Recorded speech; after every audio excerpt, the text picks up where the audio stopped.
at this guy. He's got a muffin for a shot. He just keeps throwing muffins on net, guys. Hey, Coach Ryan here. Today we're going to talk about shooting, so your nickname isn't the Muffin Man. For today's lesson, we're going to need pucks, our stick and gloves, and some sidewalk chalk.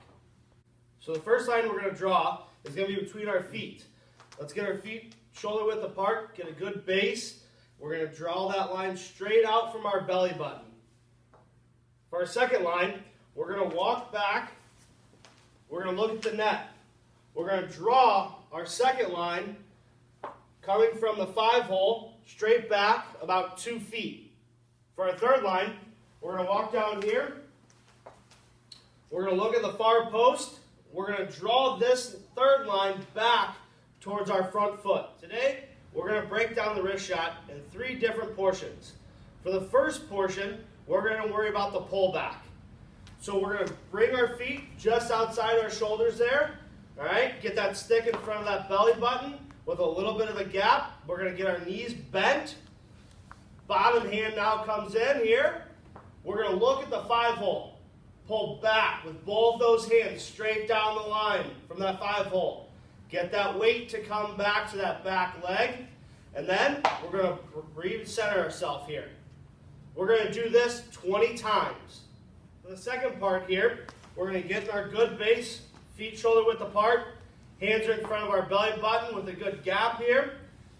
Knees are bent. We're going to pull this puck back from the 5-hole while looking at it, just like we did in the first part. From here, we're going to lift up our front foot. Hold this for 3 seconds. Then we're going to drive, staying low, off of that back leg, point towards the net. Then grab another puck, do this another 20 times. For the third part, we're going to focus on our actual step to the net. So we're going to get our base just like we did in the first part. Looking at that 5-hole. Stick coming out from our belly button. Pulling that puck straight down the line.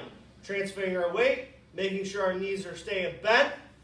Lifting up our front foot. We're going to drive, staying low, forward to the net with a good point. We want to make sure that stick has a good point. Our belly button centered over our foot. Our chest is staying up, and we're driving with this foot by picking it up. We're going to make sure that we do this another 20 times. So let's recap. So we want to make sure that we're actually looking at the net, because that's where we want to shoot. We're going to pull that puck back away from the net, just like we focused on that first part. That second part is making sure we actually drive to the net with a bent leg, not standing up. That's going to create a little bit of a muffin shot for you. Third step, making sure that toe actually points to the net. Because there's nothing more embarrassing than being on a breakaway and missing the net. Man, all this shooting making me hungry.